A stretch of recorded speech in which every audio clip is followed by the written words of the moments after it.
Crônicas do Amanhecer, por Feijão Centro Espírita Allan Kardec de Balneário Gaivota, 2 de setembro de 2020.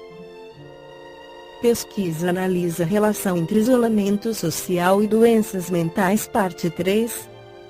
Uma pesquisa sobre o comportamento dos brasileiros durante o isolamento social mostra que as pessoas que deixaram o isolamento para se entreter, apresentaram piores níveis de adoecimento mental do que aquelas que continuaram em quarentena. O isolamento social foi uma das medidas adotadas por governos estaduais e municipais para conter o avanço da pandemia do novo coronavírus.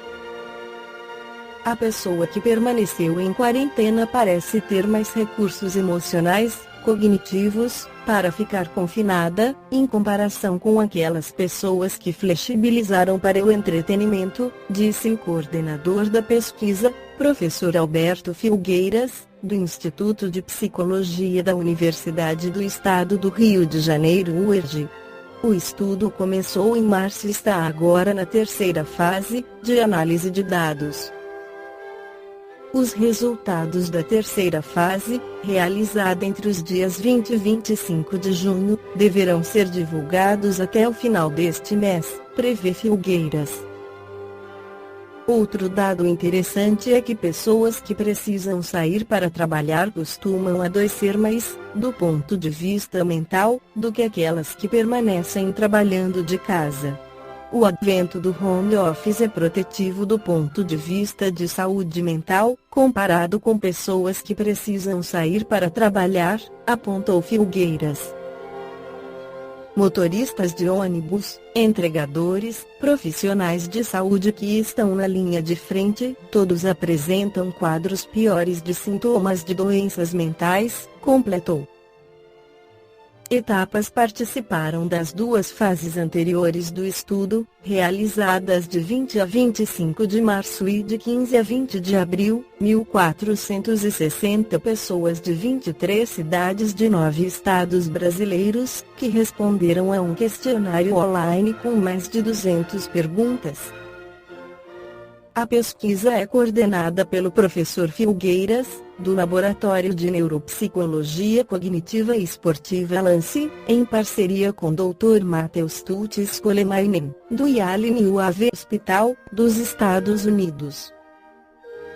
Nessa terceira fase, foram entrevistados 1.896 brasileiros de 16 estados, dos quais apenas 120 participaram das etapas anteriores. Segundo Filgueiras, não houve queda do nível de adoecimento mental em relação a abril. Nas duas etapas anteriores, as ocorrências de ansiedade e estresse apresentaram aumento de 80%. Embora ainda não possa afirmar com precisão, Filgueiras disse que se a gente pensar que os dados de março são dados parecidos com a prevalência na população brasileira, além de ter dobrado desse momento para abril, provavelmente ainda teve um aumento para junho. Isso significa que nós estamos com 2 vezes, pelo menos, mais pessoas doentes mentalmente do que comparado fora da pandemia. Isso é uma situação bem grave. Depressão. Alberto Filgueiras analisou que os casos de depressão, por exemplo, podem ter consequências graves. A mais básica delas é o suicídio.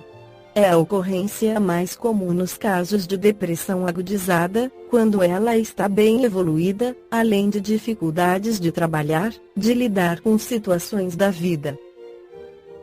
A pessoa perde a capacidade de fazer coisas básicas, como tomar banho, ela perde energia para trabalhar, para fazer as coisas, como se a vida fosse insossa para o deprimido. Os casos de ansiedade e estresse, por sua vez, podem resultar em doenças cardíacas, coronarianas, possíveis infartes, gastrites, problemas estomacais, obesidade, anemia. A alimentação fica desbalanceada. Muita coisa pode ser causada por esses quadros de ansiedade e estresse que a gente está observando. Filgueiras afirmou que, muitas vezes, Isso é tratado como se fosse um problema físico quando, na verdade, se trata de um problema de ordem mental que não está sendo detectado. Isso é comum de acontecer. Os dados de março e abril revelaram que as mulheres são mais propensas do que os homens a sofrer com estresse e ansiedade durante a quarentena. Mas quem recorreu à psicoterapia pela internet apresentou índices menores desses dois problemas. No livro Visão Espírita das Distonias Mentais, Jorge André afirma que se colocarmos o fenômeno palingenético no mecanismo evolutivo, a vida passa a nos dar um sentido de grandeza e finalidade. A aquisição do espírito humano deve representar a elaboração de milhões de milênios em experiências variadas e desconhecidas, não ficando fora do quadro as vivências nos minerais, vegetais e animais. A tendência de um entendimento holístico está se tornando realidade em face das novas conquistas biopsicológicas. Jamais compreenderemos a organização humana se não houver um estudo de totalidade, o estudo em que o particular esteja presente no todo, em que a forma seja reflexos de impulsos internos e suas funções o resultado de comandos estruturados nesses mesmos impulsos de específicas energias. Hoje sabemos que grande parte das doenças estariam ligadas diretamente a um psiquismo de profundidade fundo psicogênico. Com isso foram melhor avaliadas as doenças psicossomáticas que, em última análise, teriam origem em fontes espirituais necessitadas de expurgar o acúmulo de energias ali elaboradas. A tela física, por ser nutrida pelas fontes do espírito núcleos em potenciação do inconsciente passado, seriam o campo ideal de descarga, porquanto, neste nível, determinaria sintomas diversos e em graus variados de acordo com a desenvoltura do processo em questão. Os sintomas daí resultantes, como reações kármicas, respostas de negatividade de vidas pregressas ou da vida atual, refletiriam dores físicas ou psicológicas por excelência, sempre aproveitadas na construção dos núcleos em potenciação deficientes ou doentios, responsáveis diretos pelos desencadeamentos das reações. Os processos kármicos humanos do momento atual, além de impositivos, são complexos. É o caso das doenças mentais e degenerativas que se vêm apresentando em quadros clínicos de atípicas amostragens. Ao lado disso, o homem de ciência também tem ampliado boas possibilidades nas pesquisas. Na área cerebral, os registros de seus ritmos e ondas, no dia a dia, vêm contando com aparelhagem bem desenvolvida, embora a região do psiquismo ainda seja terreno não desbravado.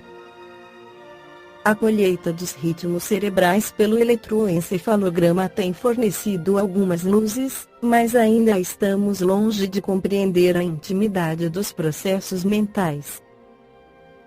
Reações refletidas nas doenças psicossomáticas são reações de variável teor, porém muito mais brandas do que as reações apresentadas pelas severas doenças mentais, embora sempre presentes no componente emocional que envolve as doenças em geral. Os processos kármicos humanos do momento atual, além de impositivos, são complexos. É o caso das doenças mentais e degenerativas que se vêm apresentando em quadros clínicos de atípicas amostragens. Todos esses recursos técnicos, no dia a dia das pesquisas e observações, têm apresentado muitos saldos positivos de modo a permitir cada vez mais abertura de novas portas de penetração no inconsciente ou zona espiritual. O setor que mais luzes tem trazido para o conhecimento do psiquismo de profundidade é o da fenomenologia mediúnica, extenso campo de proposições e finalidades, onde a doutrina espírita tem muito a oferecer. Esta foi a crônica do amanhecer de 2 de setembro de 2020. Por Feijão Centro Espírita Allan Kardec de Balneário Gaivota. Que a paz esteja com todos.